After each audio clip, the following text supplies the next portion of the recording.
이 시간은 율법, 성경에서 말하는 율법, 그리고 예수님이 말씀하신 율법. 과연 율법은 우리들에게 어떠한 의미가 있는가? 과연 우리는 율법을 폐기론자인가? 아니면은 이신칭의와 율법은 또 어떠한 관계가 있는가? 구원과 율법은 어떠한 관계가 있는가? 한번 그 성경의 맥을 살펴보고자 합니다. 마태복음 5장 17절 18절에 보면은 내가 율법이나 선지자나 폐하러 온 줄로 생각하지 말라. 폐하러 온 것이 아니요 완전케 하려 함이로다. 진실로 너희에게 이르노니 천지가 없어지기 전에는 율법의 1.1획이라도 반드시 없어지지 아니하고 다 이루으리라. 이러한 구절을 통해서 이 구절이 이제 마태복음 5장에서 7장까지의 그 산상설교의 문맥 가운데 주어졌거든요. 그러니까 산상설교도 주님이 율법을 그 완전케 하는 그 관점에서 쓴 거예요. 쉽게 얘기하면. 그러니까 이제 율법을 성취하고 완성하고 그 재해석해서 그 이제 새로운 시대, 이제 주님의 오심으로 새로운 시대가 도래했잖아요. 성령의 시대, 천국 하나님 나라의 통치의 시대, 하나님의 통치의 시대. 그리고 이제 이신칭의 시대가 도래했어요. 그런 말미암아 그 율법을 어떻게 해석할 것인가, 구약의 그 율법을 우리가 어떤 관점에서 바라볼 것인가가 이제 중요하게 되었죠. 그것은 이제 그래서 주님은 그 산상설교에서 그 율법을 이제 재해석을 하셔서 이제 그 뜻들을 이제 산상설교 안에 담아 놓으신 거예요. 주님이 이렇게 말씀하셨잖아요. 폐하러 온 것이 아니라 완전케. fulfill이거든요. fulfill. 완전하게 만들다. 또는 다 이루어진다. 율법은 1.1획이라도 1.1획이라도 없어지지 않는다.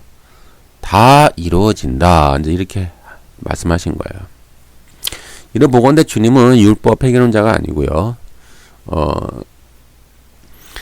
우리가 은혜와 믿음의 시대가 왔다고 해서 이신칭이 중요한 그 교리 아닙니까? 신학에.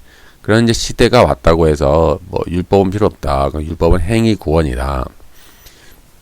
근데 그런 분들이 많아요. 너무나 그렇게 오해하는 분들이 많거든요. 그럼 과연 그럴까? 율법은 오늘날 현대를 살아가는 우리 기독교인들에게 어떠한 의미가 있는가를 한번 우리가 잘 조명을 해봐야 돼요.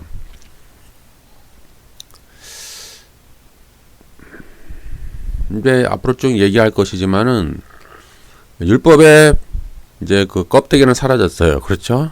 네. 이제 가장 중요한 게 의식법이잖아요. 성막, 성전법, 성막법, 동물 제사를 드리는 뭐 많이 있잖아요.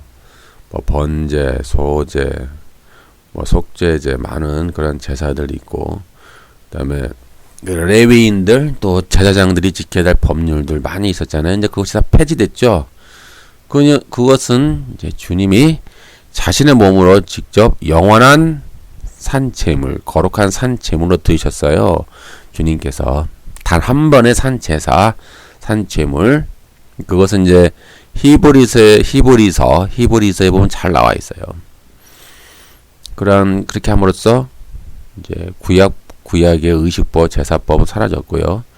그다음에 시민법은 또 있어요. 시민법을 보면은 시민법은 이제 그 당시 구약에 살았던 이스라엘 백성들이 지켜야 될 민법. 이제 자기들끼리 지키는 거잖아요. 자기들끼리 어떤 다툼의 문제, 어떤 백성들끼리 어떤 수많은 뭐 고소, 뭐 살인, 기타 등등 여러 가지 그 민법적인 문제가 있으면은 그것을 이제 이렇게 치리해야 될 목적으로 시민법을 주셨어요. 시민법. 뭐 민수기나 근데 보면 자세히 나와 있죠.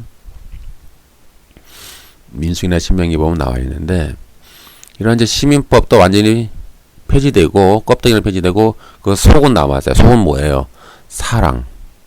결론은 자비와 궁율, 사랑이 남은 거예요. 그리고 할례법. 할례법도 의미가 없죠. 원래부터 의미가 없었어요. 안식일법도 마찬가지고. 할례법은 원래부터 구원을 얻는 조건으로 주어진 것이 아니었어요. 원래부터. 그 아브라함에게 처음 하나님이 할례를 명하실 때에도 구원을 얻는 조건으로 할례를 주신 게 아니라 구원을 얻은 백성이라고 하는 그 표징, 그것을 언약적 표징이라고 해요.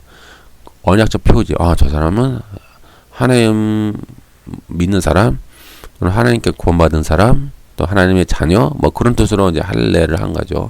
그러니까 원래부터 할례는 구원을 얻는 조건이 원래부터 없었어요. 원래부터. 그리고 안식일법도 마찬가지고, 안식일도 왜 지키느냐? 뭐 신명기에도 있고 뭐 민수기에도 그쪽에 있는데 보면은 크게 맥을 잡자면 하나님의 백성이라고 하는 그런 또 언약적 표징이 되어가 할례법과 비슷해요. 그러니까 우리가 안식일을 딱 지키면은 저 사람은 하나님의 백성이구나 라고 하는 것을 이제 사람들에게 보여주는 거죠. 제가 이제 안식일법은 이미 강의를 해놨어요. 뭐 주일과 안식일과 주일은 어떤 관계가 있는가를 강의를 해놨으니까 한번 들어보시고요. 그래서 안식일부터 폐지가 됐죠. 그러니까 오늘 이렇게 이단 가운데서 안식일을 지켜야 된다라고 자꾸 주장하잖아요.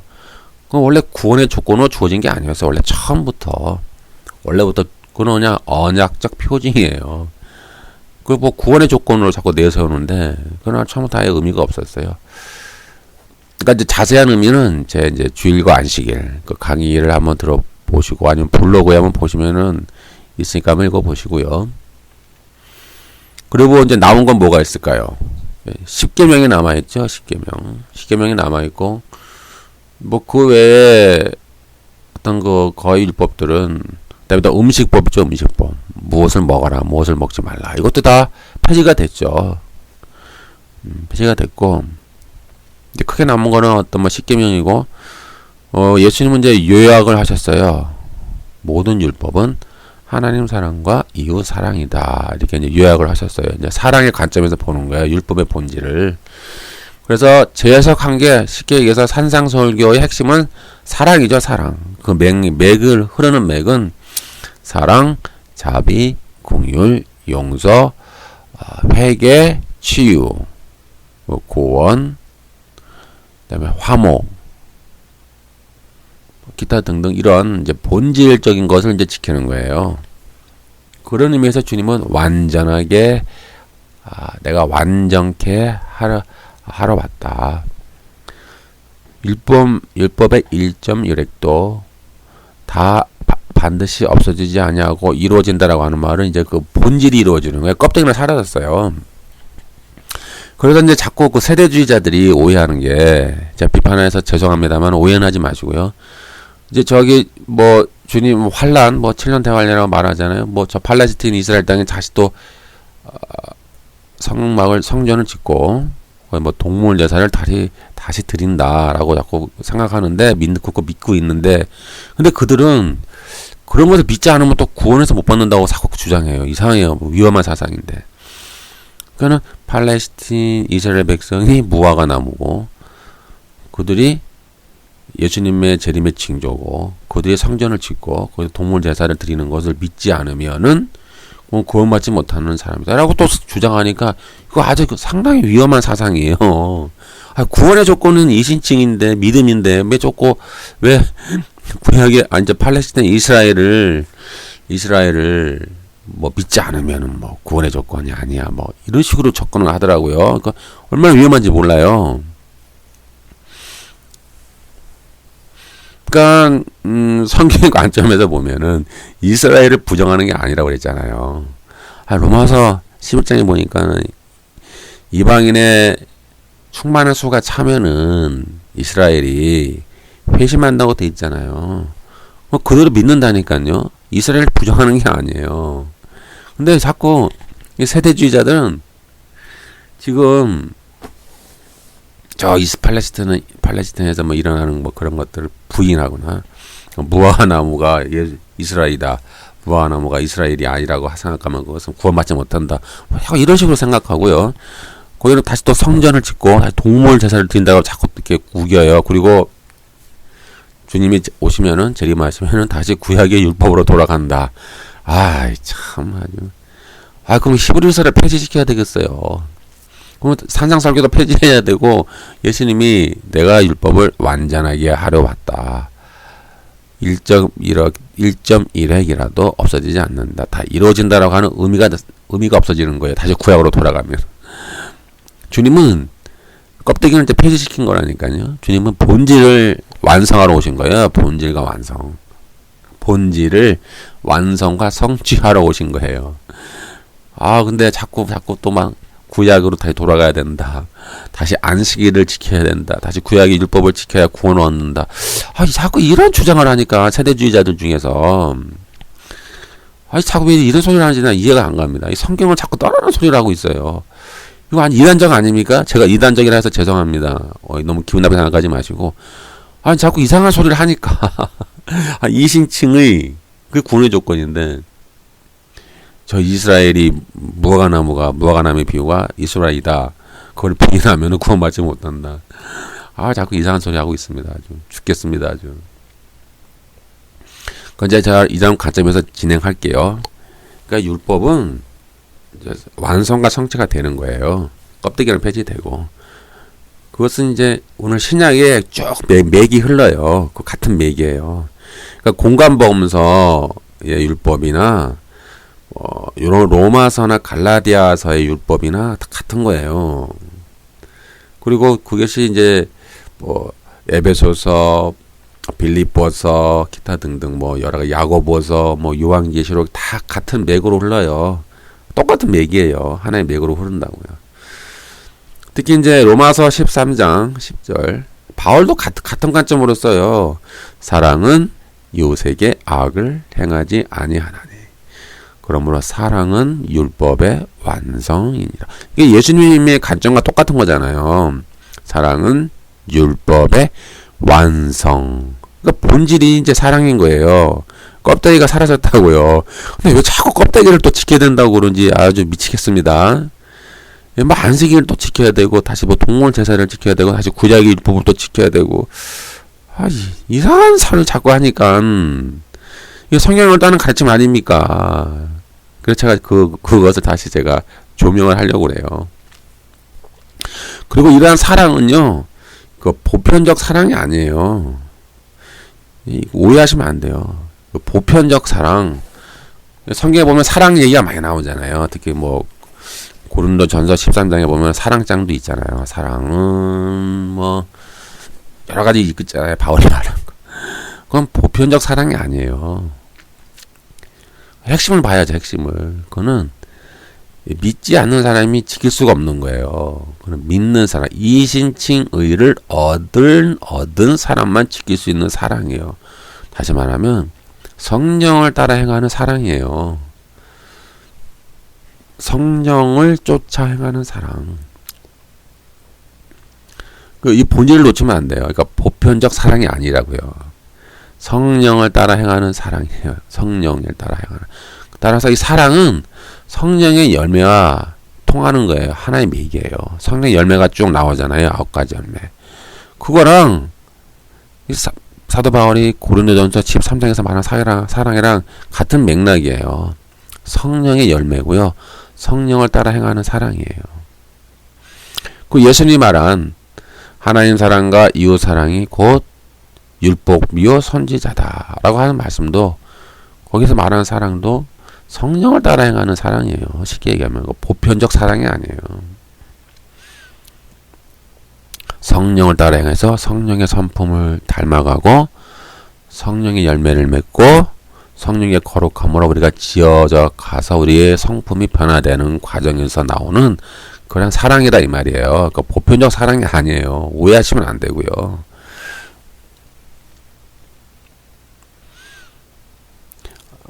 예수님은 그 두 가지 문제를 제기하셨어요. 복음서에서. 율법에 대한 오해.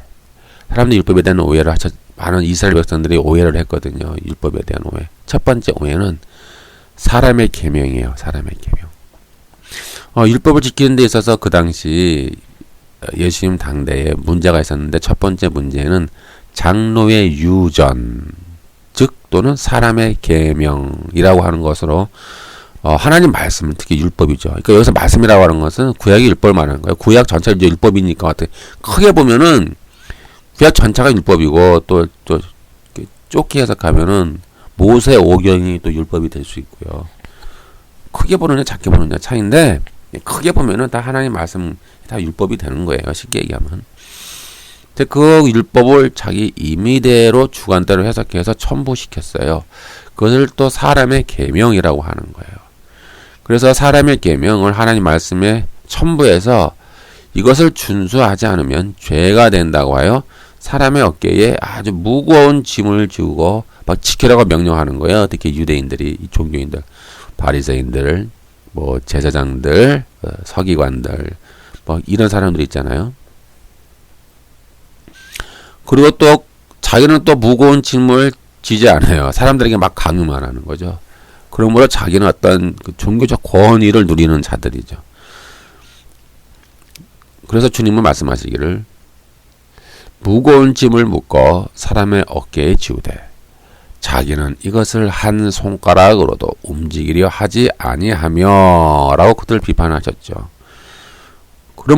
그래서 이제 이들은 사람의 계명을 지킴으로 스스로 의롭다 칭하는 교만, 다시 말하면 자기 의를 이제 주장하는 거예요. 자기 의. 이제 이들의 큰 문제점은 뭐냐면 하나님 율법을 하위법으로 두고 자기들의 계명, 인간의 계명, 장래 유전을 상위법으로 둬버렸어요. 그러니까 이게 위치가 전도된 거예요. 그러니까 하나님의 말씀의 본질이 있잖아요. 아까 말씀드린 예수님 말씀하신 사랑, 자비, 긍휼, 치유, 회복, 구원, 용서, 이런 본질을 놓쳐버린 거야 이들은. 자기의 인간의 계명, 장로의 유전을 상위법으로 만들어 놓고 그것을 계속 지켜야 구원을 받는다라고 주장하면서 자기 의를 내세우면서 하나님과의 생명의 관계는 끊어졌어요. 이미 하나님과의 그 교제가 이미 단절된 거예요. 아무것도 없어요. 그냥 형식적인 껍데기만 남은 거예요. 이들은. 그러니까 결국은 뭐예요? 본질은 잃어버리고 껍데기만 남은 거죠. 이 유대인들에게는. 그러니까 기도를 해도 어떻게 기도해요? 하나님과 생명력 있는 관계에 맺기 위한 기도가 아니라 형식적인 기도가 되죠. 주문. 기도를 그냥 주문처럼 달달달 외우는 거예요. 그리고 남에게 보여주는 거죠. 그러므로 자기의 거룩함을 보여주기 위해. 오늘날도 이렇게 될 가능성이 많이 있어요. 우리 현대 교회 안에도. 하나님과의 어떤 아주 인격적인 관계, 생명의 관계가 단절된 상태에서 또는 막혀 있는 상태에서 교회 생활만 열심히 하는 거, 뭐 집회 열심히 따라다니고, 막 기도는 막 주여 주실 줄 믿습니다. 아멘 아멘 하고, 교회 열심히 봉사하고, 교회 생활에 거의 올인하는 거예요. 거의 그리고 가정 생활과 이 사회 생활을 거의 외면하고 주로. 그러면서 하나님과의 관계가 또 단절되었어요. 생명력 있는 관계가 단절된 그런 가능성도 있다라는 거예요. 주님 마태복음 15장 3절 9절 보면은 너희는 어찌하여 너희 전통으로 하나님의 계명을 범하느냐. 범했다 이 말이죠. 그러니까 인간의 유전과 인간의 전통, 장로의 유전으로 하나님의 계명을 범한 거예요. 이들의 문제는. 사람의 계명으로 교훈을 삼아 가르치니 나를 헛되이 경배하는도다. 이제 이것이 이들의 문제예요. 다시 말하면요, 하나님의 말씀, 율법 자체는 문제가 없는 거예요. 율법 자체가 아무 문제가 없어요. 그런데 이들이 율법을 해석한 그들의 전통과 종교 전통과 사람의 계명과 장래의 유전이 상위법이 되어서 그것을 지켜야 된다라고 사람들에게 강조하니까 거기서부터 문제가 발생된 거예요. 그러니까 율법 자체는 아무 의미가 없는 거라니까요. 오해하시면 안 돼요. 신약에 와서도 율법 자체는 아무런 잘못이 없고 문제가 없어요. 신약에 와서도 이신칭의를 얻은 우리 신약에 와서도 율법 자체는 아무 문제가 없는 거예요. 잘못이 없고요. 그냥 정상적인 하나님의 말씀이에요. 율법은. 여기까지 이해가 잘 되셔야 되는데요.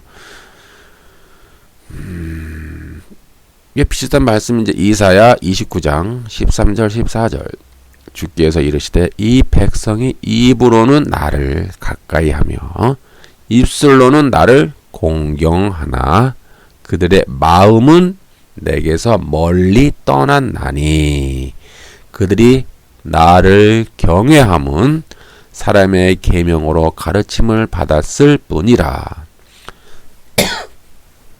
그러므로 내가 이 백성 중에 기이한 일, 곧 기이하고 가장 기이한 일을 다시 행하리니 그들 중에 지혜자의 지혜가 없어지고 명철자의 총명이 가려지리라. 그러니까 이제 본질을 놓쳤다는 의미는 입술로는 믿는다고 그래. 입으로는 믿습니다, 믿습니다, 믿습니다, 아멘, 아멘 하고 형식적으로는 공경하는 거예요. 근데 그 본질이 뭐예요? 마음. 그 마음 있잖아. 내면에 그 내면에서 그 진정한 마음은 하나님을 떠난 거예요.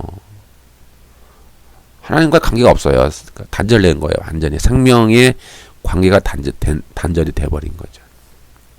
근데 형식적으로는 입으로는 믿어요. 알렐루야, 아멘, 믿습니다, 믿습니다, 주여, 주여 하면서 막 주문처럼 외우고 또 입술로도 고백해요. 입술로. 그러니까 오늘날 교회에서 가르치는 그 가르침이 잘못된 게 뭐냐면은 입술로 뭐 시인하라 그러잖아요. 시인하라.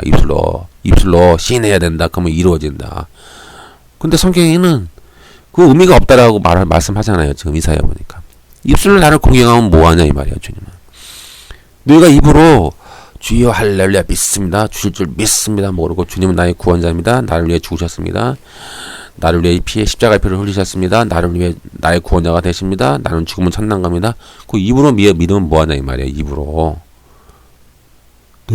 너의 마음은 나를 떠났는데 네 마음속에는 내가 없잖아. 네 마음은 나와의 관계가 없잖아. 이미 너는 네 마음속 그 내면에 깊은 네 영혼 그 안에는 내가 없잖아. 그 자리에 내가 없잖아. 하나님이 없잖아. 근데 입술로만 계속 믿습니다, 믿습니다, 하나님 아멘 하면 뭔 의미가 있냐. 그러니까 주님이 이사야에 나오잖아요, 방금. 근데 오늘날 교회에서 뭐라고 가르쳐요, 자꾸. 입술로 믿어. 시인해야 돼. 입술로만 믿어. 가까이 입술로 주여 주여 해. 근데 예수님 하나님 뭘 원하신다고요? 마음. 나는 너희들의 마음을 원하는 거지 너희들의 입술을 원하는 게 아니야. 이게 주님 원하시는 거예요. 지금 말씀하시잖아요. 이사야 29장에서. 근데 이런 문제가 있는 거예요. 그러니까 율법 자체는 문제가 없어요. 우리가 행위권 아니에요. 뭐 율법 폐지론자가 아니에요. 율법 자체는 아무 의미가 없고 율법을 해석하는 인간의 전통을 상위법에 두어서 그것을 지켜야 구원받는다라고 가르치는 그런 거짓된 가르침이 문제가 있다라는 거예요.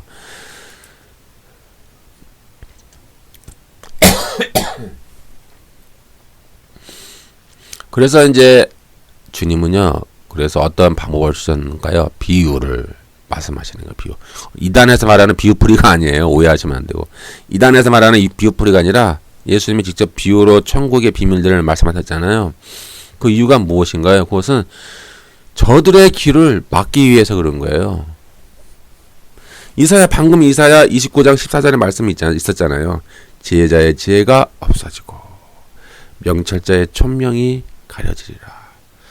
다시는 하나님의 계명으로 이들이 율법을 가르치니까는 다시는 그런 짓을 못하게 막으려고 사람의 계명을 막으려고 장로의 유전을 막으려고 주님이 비유로 자꾸 설명하시는 거예요. 비유로. 그러니까 그들은 이 지혜가 없고 이 총명이 없어지니까는 그 천국의 비밀을 깨닫지 못하는 거예요. 예수님 말씀하신 비밀을. 오직 제자들만. 영의 눈이 열린 하나님의 백성들만 그 예수님의 비유를 이해하고 그 형식적인 껍데기만 지키는 그 유대인들 종교 지도자들은 전혀 이게 무슨 말인지 못 알아먹는 거예요. 마태복음 13장 11절 15절 보면 천국의 비밀을 아는 것이 너희에게는 허락되었으나 그들에게는 아니되었나니. 그들이 바로 바리새인들이죠. 뭐 서기관들, 뭐 장로들. 이 백성들의 마음이 완악하여져서 그 귀는 듣기에 둔하고 눈은 감았으니 이는 눈으로 보고 귀로 듣고 마음으로 깨달아 돌이켜 내게 고침을 받을까 두려워함이라 하였느니라. 이렇게 주님은 의도적으로 그 종교인들이 하나님 주님의 가르침에 접근하지 못하도록 이미 막아버렸어요. 비유를 통해서.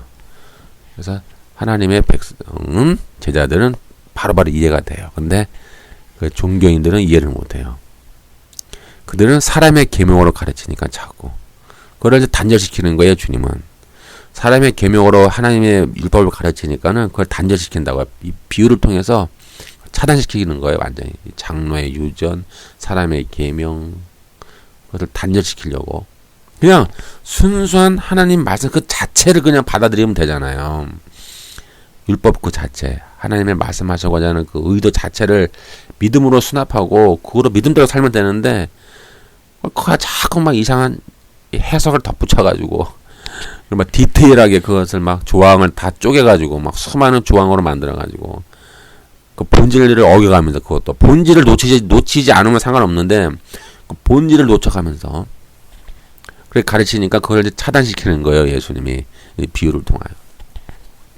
두 번째 문제는 이 당시에 두 번째 문제는 율법을 지키는데 그냥 형식적으로 지키는 거예요.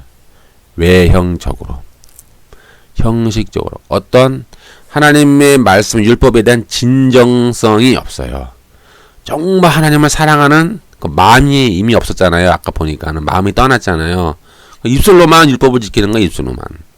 마음을 떠났어요. 하나님에게 아예 없어요. 마음 자체에 하나님 없어요. 그리고 내면적으로 자기를 쳐서 복종시키는 과정이 없어요. 그냥 입술로만 지키는 거예요. 입술로만 계속. 마태복음 15장 8절 이 백성이 입술로는 나를 존경하되 마음은 내게서 멀도다. 이것이 이제 율법에 그들이 이제 율법을 지킬 때 문제가 된 거예요. 율법 자체는 문제가 없다고 그랬죠. 근데 그들이 그것을 형식적으로만 지키는 거예요. 마음은 이미 떠났어요. 이렇게 이제 형식적으로만 지키다 보니까는 이제 사람에게 보여주는 외식, 즉 종교적 위선에 치우치게 되는 거죠. 마태복음 6장 1절 사람에게 보이려고 그들 앞에서 너희 의를 행치 않도록 주의하라. 그렇지 아니하면 하늘에 계신 너희 아버지께 상을 얻지 못하느니라. 사람에게 보이려고 하지 말라라는 거예요. 오늘날 우리들에게도 해당돼요. 현대 기독교인들도 기도도 하고 뭐 봉사하고 많이 하잖아요. 근데 그것도 자꾸 사람에게 너무 보이려고 하는 위험에 빠질 수 있어요. 내가 열심히 이렇게 일한다. 나만큼 충성하는 사람이 어딨냐. 뭐 그런 식으로 사람들에게 좀 보여주기, 어필하고 싶은 마음이 있잖아요. 사람에게 좀 인정받고 싶지 않나요, 여러분? 하나님만이 인정해 주시는데 하나님께만 인정받으면 되잖아요. 근데 우리는 그것을 마냥 못하죠. 사람에게 인정받고 싶어 하잖아요. 그럼 잘못하면 그게 종교적 위선에 빠지는 거예요. 이들도 그랬어요. 그 당시에 율법을 형식적으로 지키면 위선에 빠집니다. 이제 이러한 예가 어디에 나왔냐면 이사야 58장에 나와요. 이사야 58장에 보면은 3절부터 5절 보면 금식에 나오잖아요. 금식.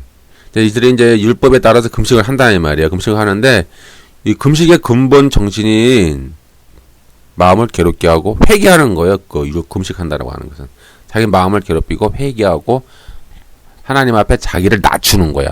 낮추고 이게 자기를 돌아보는 시간인데 사람들에게 경건하게 보이려고 그들은 막 외형적으로 굵은 배옷을 입고 또 막 이렇게 막 얼굴의 모습을 유치하게 만드는 거예요. 자기가 그 형식적으로 연출하는 거죠. 연출, 연기. 그러니까 경건한 모습을 연기를 해요. 금식을 하면서. 그러나 뒤로는 뭐를 해요? 사람 안 보는 데 가서는 오락을 하는 거예요. 오락. 막 오락하고 서로 싸우고. 겉으로는 금식을 지킨다고 연기하고. 네, 그런 식으로 비판하지.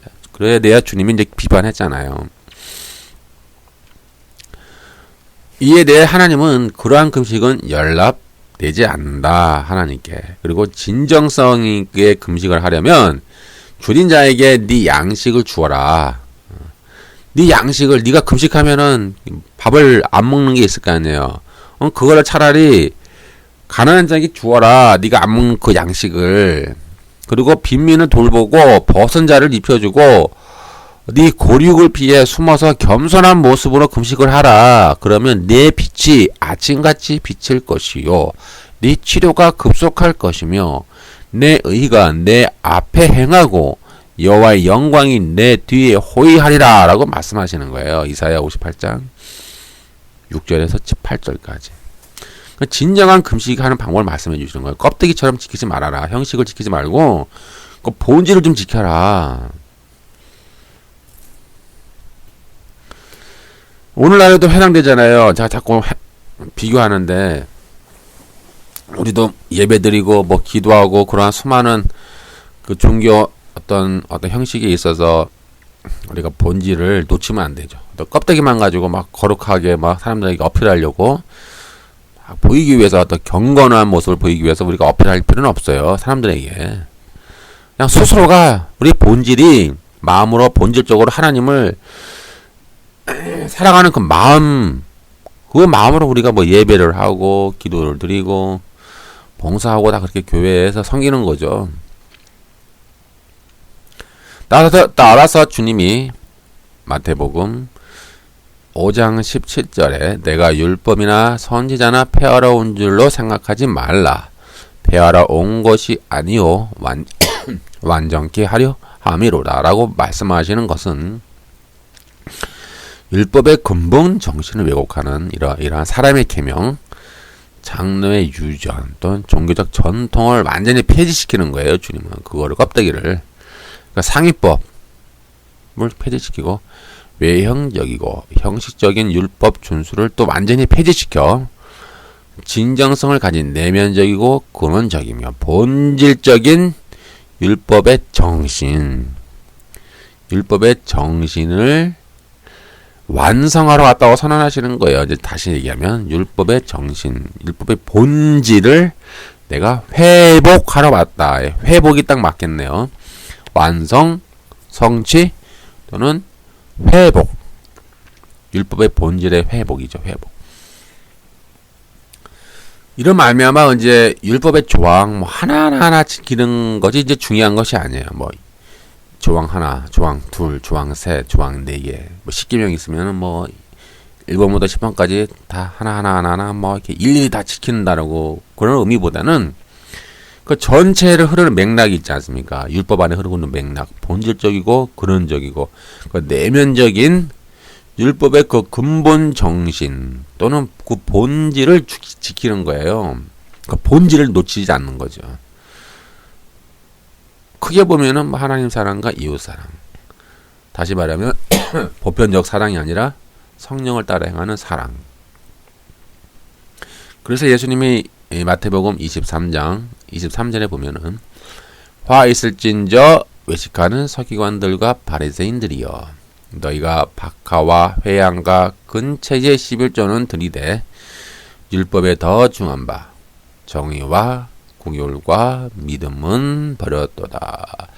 율법에 더 중한 바가 뭐예요? 율법의 본질인 그런 뜻으로 볼 수 있는 거예요. 율법의 본질인 정의, 공율, 믿음은 너희가 버렸다. 그러니까 너희는 껍데기만 지키고 있지 너는 지금 율법의 본질을 놓치고 있어. 라고 주님은 그들에게 책망하는 거예요. 이 화이트진자가 뭐예요? 이 저주받을 놈들아 그런 뜻이죠. 너희는 껍데기만 지키고 있냐? 너희는 지금 본질을 놓쳤어. 그런 의미죠. 주님은. 그러니까 주님의 입장에서는 율법을 폐지하러 온 게 아니에요. 그것은 신앙을 이신칭의를 이신칭의를 얻은 이 현대의 기독교인들도 마찬가지예요. 율법 폐지가 아닙니다. 행위 구원이 아니에요. 오해하지 마시고요. 율법의 그 본질은 계속 우리들에게 좀 계속 언약적 의무로 우리들에게 좀 주어지고 있는 거예요. 언약적 의무로. 그래서 주님은 그 살인에 대한 교훈이 있잖아요. 마태복음 5장 21, 22절. 옛사람에게 말한 바 살인하지 말라. 누구든지 살인하면 심판을 받게 되리라 하였다는 것을 너희가 들었으나 나는 너희에게 이르노니 형제에게 노하는 자마다 심판을 받고 형제를 대하여 라가라 하는 자는 공에 잡히게 되고 미련한 놈이라 하는 자는 지옥불에 들어가리라. 무슨 얘기냐면은 이제 이렇게 해석하면 좋겠어요. 우리가 사람을 죽이잖아요. 죽이는 건 하나의 형식이죠. 칼로 찔러 죽이든 돌로 쳐 죽이든 우리가 그 사람을 죽이기 위해서는 우리가 미움이 먼저 동기가 동반돼야 되잖아요. 내 안에 미움과 분노가 막 일어나서 그 사람을 우리가 죽인다는 거예요. 그러면 그 죽인다는 그 행위가 살인이지만 주님은 네가 그렇게 그 사람을 죽이기 위해 네 안에 막 미움과 분노와 그런 어떤 악한 마음이 일어나는데 그 자체가 너는 이미 살인을 한 것이다라고 말씀한 거예요. 예. 그러니까 본질적으로 얘기하면은 미워하고 분노하는 것 그 자체가 그 살인이다. 그러니까 너희는 미워하지 말라. 그래서 22절에 지옥불에 들어간다는 거예요. 아니 주님 욕한다고 지옥불에 들어가요? 욕할 수도 있죠. 뭐 화낼 수도 있잖아요. 서로 싸우고 뭐 그럴 수도 있는데 주님 입장에서는 그런 의미가 아니라 너희가 본질적으로 마음에 미워하고 분노하고 욕을 하고 그러는 그것은 결국 살인한 것과 같기 때문에 너희는 지옥불에 들어간다는 거예요. 그러니까 주님은 항상 이 본질을 보는 거예요. 그 동기. 또 간음도 마찬가지예요. 간음. 마태복음 5장 27, 28절. 간음치 말라 하는 것을 너희가 들었으나 내가 너희에게 이르노니 여자를 보고 음욕을 품는 자마다 이미 마음에 간음하였느니라. 간음하기 위해서는 마음속에 이미 마음속에 어떤 계획이 있어야 될 거 아니에요. 내가 저 여자와 간음을 해야 되겠다. 어떤 계획을 짜겠죠. 마음속에. 그리고 어떠한 방법을 통해서 언제 어디서 어떻게 하겠다라고 하는 마음의 계획을 짤 거 아닙니까? 물론 우발적으로 할 수도 있겠습니다만 그렇게 어떤 계획을 짜고 마음을 이렇게 생각할 거 아니에요? 그러면은 그렇게 네가 마음을 생각하고 음욕을 푸는 순간 너는 이미 간음했다라고 지금 말하는 거예요. 그것이 이미 출발점이잖아요. 동기. 내면의 동기 자체가 중요하다는 거예요. 음욕을 푸는 게 너희는 이미 간음하는 거고 너희가 미워하는 게 이미 살인하는 거야. 네 내면의 동기가 그렇게 중요해. 네 내면이 마음의 생각이 그 출발점이라는 거죠. 네 행위를 하기 위해서 네 마음이 그 출발점이 되는 거예요. 그 주님은 그 내면의 그 출발점을 중요하게 보는 거예요. 마음과 그 생각과 그 출발점이 결국 그 결과와 연관되기 때문에 출발점과 결과를 주님은 같게 보는 거예요. 이해되시죠? 여기까지 이해되시죠? 네. 그러니까 출발점이 음욕이라면 그 결과는 간음인데 주님은 그 출발점과 결과를 같이 보는 거예요. 또 미워하고 욕하는 것이 출발점이라면은 그 결과는 살인이죠. 살인. 그러니까 주님은 이 출발점과 그 결과를 같이 보는 거예요. 이것이 율법의 원리가 같은 거예요. 율법도 마찬가지. 우리가 형식적으로 껍데기만 지키지 말고 네가 율법을 지키기 위한 마음이 본질이 처음 시작이 뭐예요? 하나님 사랑이잖아요. 하나님에 대한 사랑, 또 하나님을 닮아서 거룩해지고자 하는 마음. 그것이 시작점이라는 거예요. 시작점. 그 결과는 뭐예요? 율법의 결과는 하나님을 닮아가는 것. 하나님의 형상을 닮아가는 것. 그러니까 이 시작점과 출발점을 주님은 같이 보기 때문에 율법 자체를 주님은 부인하는 것이 아니라 율법의 본질, 그 내면 있잖아요. 내면. 사랑, 자비, 긍휼, 용서, 치유, 회복, 구원, 하늘의 충만한 생명, 그런 것들을 그 본질이 시작점인 거예요. 율법의 그 본질이 시작점이잖아요. 그 시작점이면은 끝은 뭐예요? 하나님을 사랑하고 하나님을 닮아가고 이웃을 사랑하고 우리가 변화되는 거잖아요. 열매를 맺는 거잖아요. 그 결과는 열매, 믿음의 열매, 성령의 열매, 하나님의 형상을 닮아감, 거룩해지는. 근데 그렇게 쭉 이어지는 거예요. 사람은 믿어 회개하고 우리가 의롭다 하심을 받고 은혜를 입어 이 땅에 실현된 천국, 하나님의 나라, 하나님의 다스림과 통치에 우리가 들어갔어요. 그리고 이러한 하나님의 천국에 들어간 자는 우리가 율법의 그 근본 정신 있잖아요. 껍데기가 아니라 율법의 본질을 우리가 이제 지켜야 돼요. 그것은 행위 구원을 얻기 위함이 아니라 이미 은혜와 믿음으로 구원을 얻은 자가 하나님의 자녀됨을 나타내기 위해 이 본질적이고 근원적이며 내면적인 율법의 본질의 율법의 그 정신, 본질, 즉 자비와 공의를 지키는 거예요.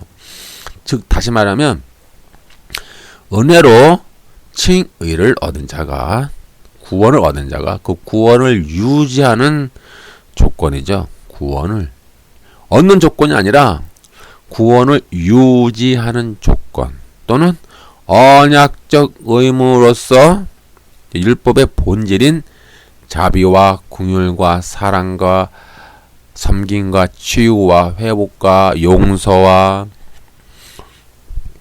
섬김과 낮아짐, 착한 행실들,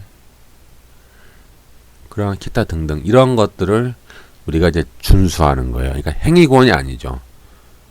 그러니까 구원을 유지하는 조건 또는 언약적 의무 또는 하나님 나라의 가치와 목적을 지킴으로 하나님 나라의 통치를 실현하는 것.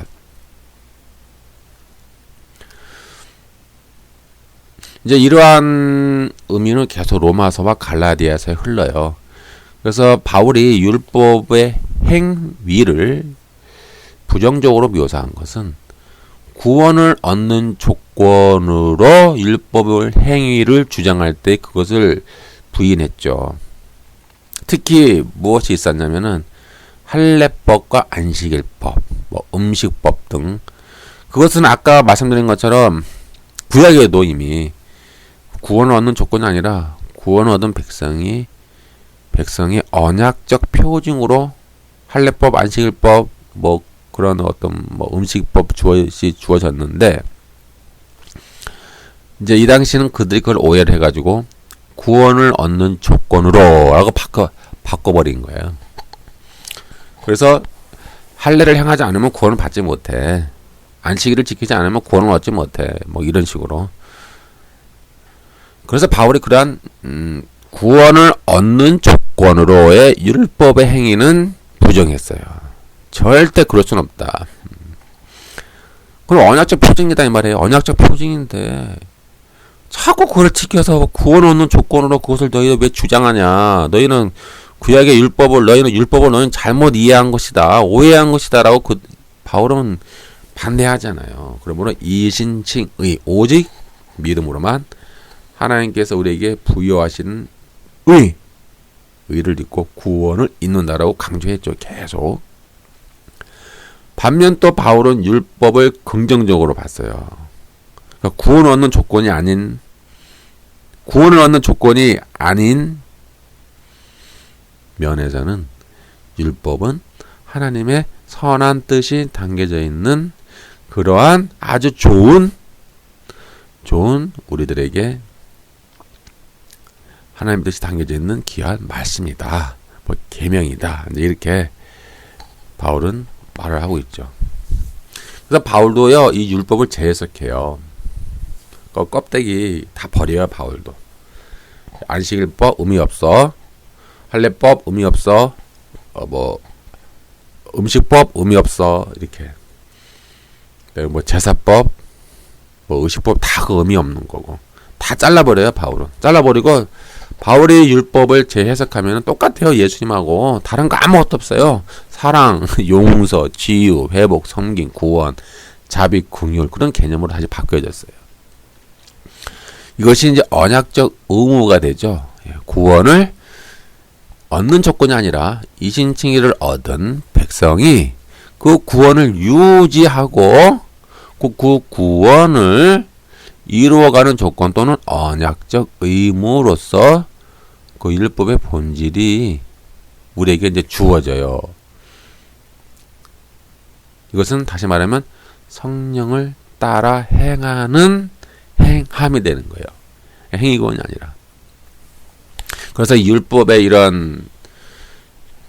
율법의 본질과 우리 구원론이 서로 연관이 되어 있습니다. 이해를 잘 하셔야 됩니다. 우리가 구원론이 이 율법의 본질의 정신, 본질, 그것의 준수와 연관이 되는 거예요. 행위구원이 아니에요. 갈라디아서 한번 볼게요. 갈라디아서 보면은 설명 좀 잘 해놨어요.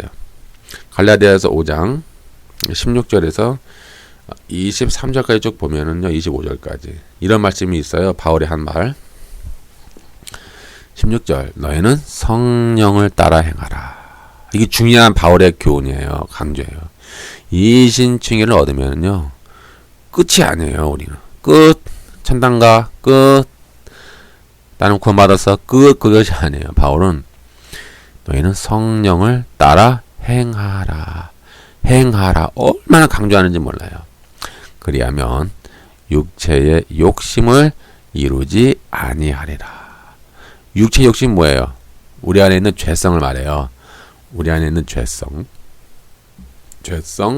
육체의 정욕, 죄의 정욕, 이생의 자랑, 탐욕, 미움, 시기,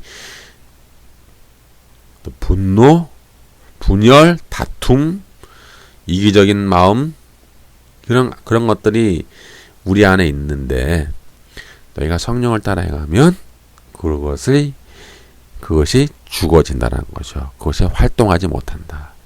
육체 욕심이 너 안에 활동하지 못해. 17절 육체의 소욕은 성령을 거스리고 성령은 육체를 거스리나니 여기서 육체는 바디가 아니에요. 바디가 아니라 죄성. 그러니까 죄성과 성령은요 싸우는 거예요. 우리 안에서 싸워요.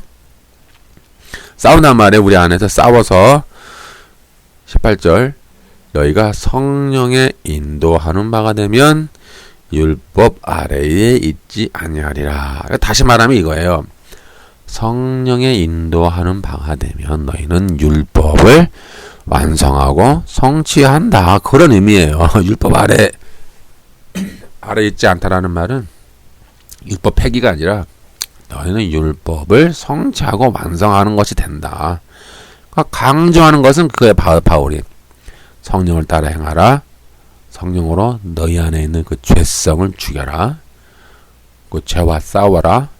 그럼 너희는 율법의 모든 요구를 너희는 성취하는 것이 된다.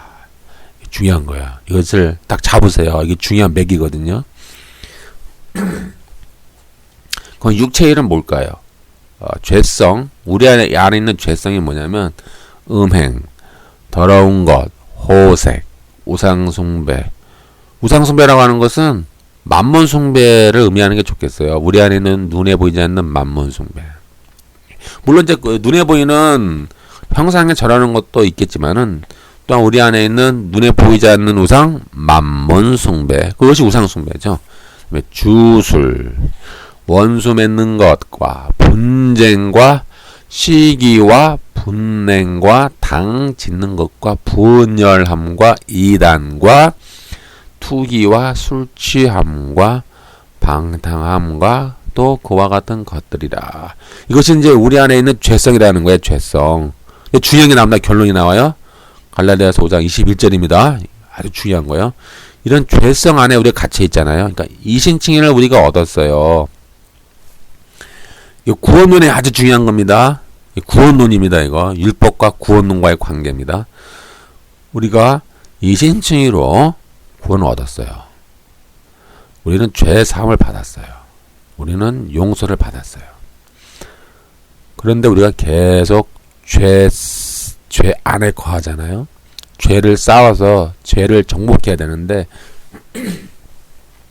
성령의 능력으로 우리 안에 있는 죄성을 죽여야 되는데 그렇지 못하고 우리가 이 죄성 안에 살잖아요. 아까 말씀드린 죄성, 뭐 음행, 더러운 거, 호색, 우상숭배, 주술, 뭐 그런 것 등 그러한 죄성 안에 우리가 갇혀서 그의 죄성의 지배를 받으면은요, 바울이 이렇게 말하고 있어요.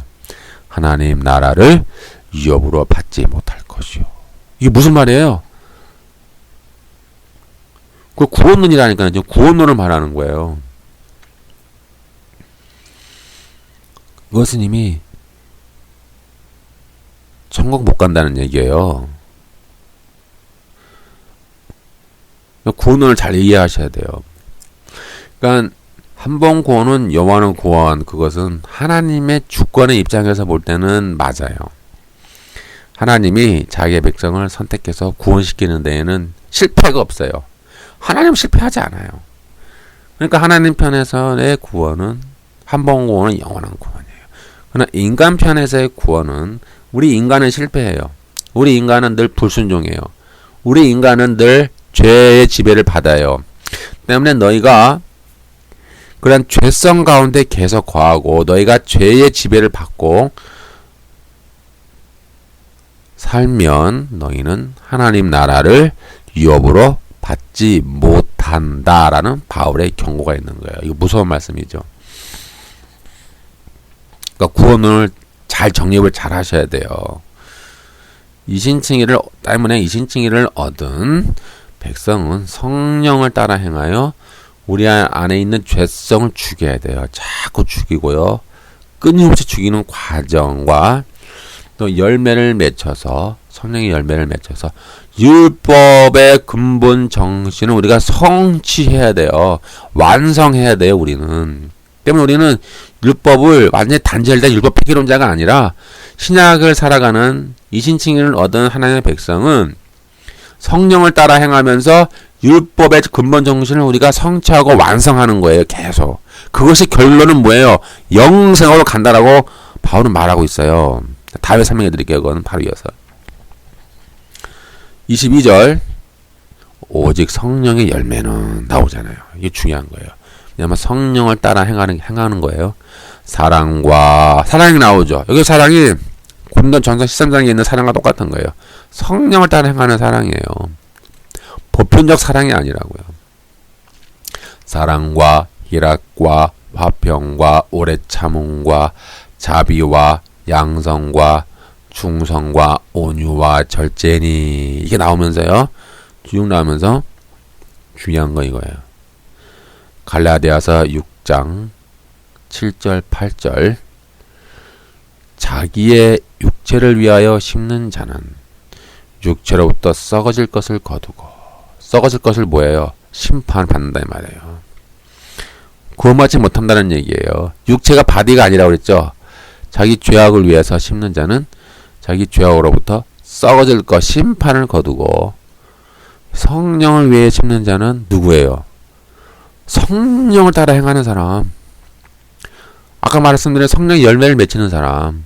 그 성령을 위해 심는 거예요. 그 다른 말로 표현하면은 성령을 위해 심는다. 성령이 안 보이잖아요. 그럼 성령을 위해 심는 게 뭐라고요? 성령의 열매를 맺는 거. 사랑과 희락과 화평과 오래 참음. 그러니까 성령을 위해 심는 자는 성령으로부터 영생을 거두리라 이렇게 나오는 거예요. 그러니까 이신칭의에서 시작됐잖아요. 우리 구원은 우리가 성령을 위해서 심어야 돼요. 자꾸 심어서 우리의 육체의 죄성을 죽이면서 성령을 위하여 우리가 심어서 성령으로부터 우리가 영생을 거두는 단계로 나가는 거예요. 이게 구원론이에요. 이게 구원론의 핵심이에요. 그러니까 이신칭의와 성령을 따라 행하는 것, 성령의 열매는 분리되지 않아요. 하나에 하나. 이게 결합이 돼 있어요. 분리시키면 안 돼요. 근데 오늘날 타락한 근본주의자들은 여기서 분리시키잖아요. 이신칭의만 있으면 돼. 성령을 따라 행하는 거 그건 구원론이 아니야. 성령의 열매 그건 구원론이 아니야. 그건 상급론이야. 상급론. 이 상급론으로 자꾸 넘기버리고 구원론으로 안 봐요. 근데 성경에 보니까 성령을 위해 심는 자는 성령으로부터 영생을 거두고 자기의 육체를 위해 심는 자는 육체로부터 썩어질 것을 거둔다라고 말하는 거예요. 그럼 멸망당한다는 얘기예요. 누가? 이신칭의를 얻은 자. 우리에게 말씀하시는 거예요. 로마서 2장 7절에도 보면은 참고 선을 행하여 영광과 존귀와 썩지 아니함을 구하는 자에게는 영생으로 하시고 나오죠. 이 행위권이 아니라 여기서 말하는 선도 이신칭의를 얻은 자가 성령을 따라 행하는 바로 그 선을 말하는 거예요. 그냥 뭐 불신자들도 착하게 살면 구원받아. 그럼 공로주의 구원론이 아니에요. 카톨릭처럼.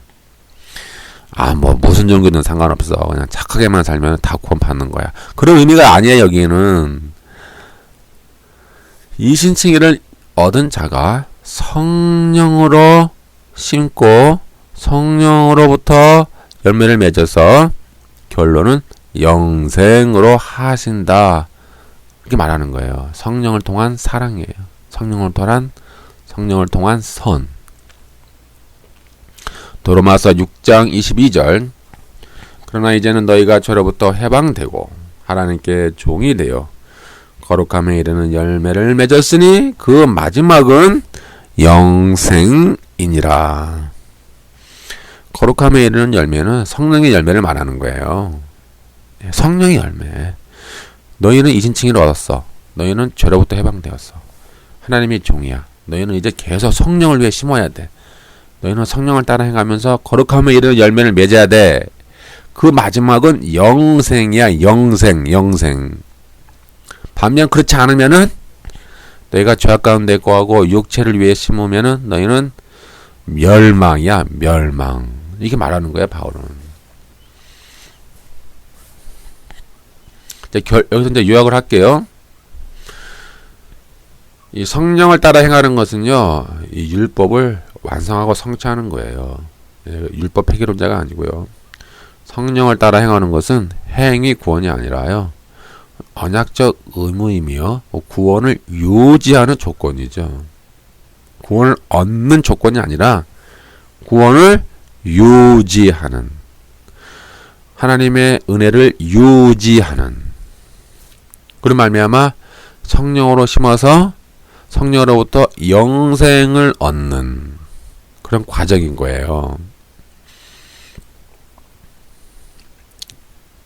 그래서 주님은 마태복음 7장 21절에 나더러 주여 주여 하는 자마다 천국에 다 들어갈 것이 아니요 다만 하늘에 계신 내 아버지의 뜻대로 행하는 자라야 들어가리라. 하늘에 계신 내 아버지의 뜻대로 행하는 자라야 들어가리라. 이런 말씀하신 거예요. 또 이해가 안 가잖아요. 여기서부터. 하나님의 뜻? 이것은 방금 앞에서 말씀드린 것과 이게 똑같은 같은 맥락이에요. 그 성령의 열매를 맺고 성령을 위해 심어라 이거예요. 쉽게 얘기하면 그냥 성령을 위해 너희가 심으면은 성령으로부터 영생을 얻는다.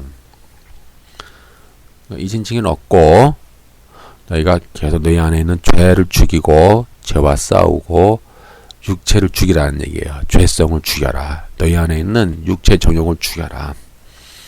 그리고 성령의 열매를 맺혀라. 성령을 따라 심어라. 성령을 따라 행하라. 성령을 위해 심으면은 너희는 성령을 안에서 영생을 얻는다. 그 가르침과 맥락이 같은 거예요.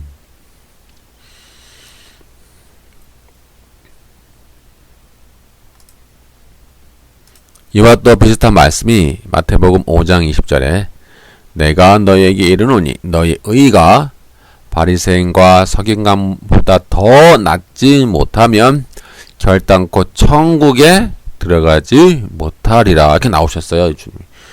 너의 의가 뭐예요? 의. 바로 성령을 위해 심는 거예요. 성령을 따라 행하는 성령의 열매. 너의 삶의 열매, 믿음의 열매를 말하는 거예요. 의. 그럼 여기서 말하는 이는 이신칭의가 아니라 우리가 성령을 따라 행하면서 성령을 위해 심음을 심고 우리 안에 있는 죄성을 죽이면서 성령의 열매를 맺혀가면서 나오는 의를 말하는 거예요. 의. 그러니까 올바른 것, 삶의 열매, 믿음의 열매. 너의 그 의가 바리새인과 서기관보다 더 낫지 않으면 결단코 천국에 들어가지 못하리라. 결국 뭐예요? 율법의 본질, 율법의 근본 정신은 사랑, 자비, 긍휼, 섬김, 치유, 회복, 용서, 섬김, 낮아짐, 착한 행실들, 그런 기타 등등 그런 것들이 더 낫지 않으면 이렇게 이제 천국과 구원론과 연관이 되는 거예요. 구원론과. 이런 말씀은 아까 말씀드린 것처럼 성령을 위해 심으면은 너희가 성령으로부터 영생을 얻는다라고 하는 그런 가르침과 똑같은 일맥상통하는 거예요. 다르지 않아요. 그게.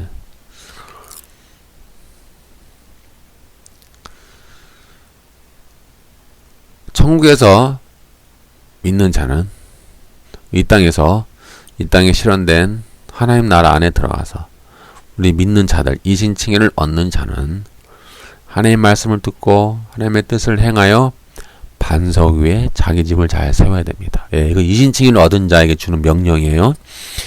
이신칭의를 우리가 얻었어요. 구원의 옷을 입었어요. 칭의를 입었어요. 용서를 받았어요. 죄사함을 받았어요. 그러나 우리 안에는 늘 뭐가 있다고요? 죄성이 있어요. 우리 안에. 때문에 우리는 딜레마를 늘 겪어요. 이 죄성은 사라지지 않아요. 우리는 죄성이 있는 상태에서 죄사함을 얻고 용서를 얻고 구원을 얻고 칭의를 얻었어요. 다 하나님의 선물이죠. 은혜예요. 근데 우리 안에는 또 죄성이 있는 거예요. 이 사람을 미치게 만드는 거예요. 그 죄성을요, 우리가 죽이기 위해서는 하나님의 뜻을 행하는 거예요.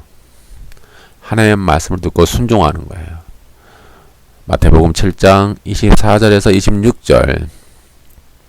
그러므로 누구든지 나의 이 말을 듣고 행하는 자는 그 집을 반석 위에 지은 지혜로운 사람 같으니 비가 내리고 창수가 나고 바람이 불어 그 집에 부딪히되 무너지지 아니하나니 이는 주초를 반석 위에 놓은 연고. 이거 지금 구원론과 연관된 거예요. 우리의 구원이 반석 위에 세워지는 거예요. 반면 26절 27절 나의 이 말을 듣고 행치 아니하는 자는 그 집을 모래 위에 지은 어리석은 사람과 같으리니 비가 내리고 창수가 나고 바람이 불어 그 집에 부딪힘에 무너져 그 무너짐이 심하니라. 모래 위에 지은 구원이에요. 모래 위에 지은 구원이라고요. 무너지는 거예요. 구원론입니다. 반석 위에 지은 구원이냐, 내가 모래 위에 지은 구원이냐, 너희가 잘 지어가라 이 그 말이에요. 주님은. 그러니까 이신칭의를 얻은 자는 행위 구원이 아니라니까요. 오해하시면 안 되고요. 구원을 유지하는 조건이며 언약적 의무이고요. 성령을 위해 심어서 성령으로부터 영생을 얻는 과정이에요. 때문에 우리는 하나님의 말씀을 계속 듣고 하나님의 뜻을 행하고 순종해야 돼요. 늘 복종해야 돼요. 내 안에 있는 죄성을 죽여야 돼요. 성령을 따라 행하라. 우리는 의지로는 안 돼요. 예, 우리의 의지는 할 수가 없어요. 우리의 결심은 약해요. 작심삼일. 우리는 우리는 변덕쟁이에요. 우리는 오락가락해요. 이렇게 했다가 저렇게 했다가 말았다가 우리는 변덕쟁이. 그러나 성령으로 충만함을 입고 우리가 성령의 생명으로 우리가 가득 부어짐을 받아야 돼요. 성령의 능력으로 우리가 충만히 입어야 돼요. 하늘의 생명으로 우리가 충만히 입어야 돼요. 그 성령의 능력이 우리 안에 가득해지면서 우리가 성령을 따라 행할 때 성령을 따라 행하라. 성령을 위해 심어라. 그럼 너희는 성령으로부터 영생을 거둔다. 그렇게 말씀하고 계시는 거예요. 우리는 성령을 따라 행하면은요 모든 율법을 완성하고 성취하는 거예요.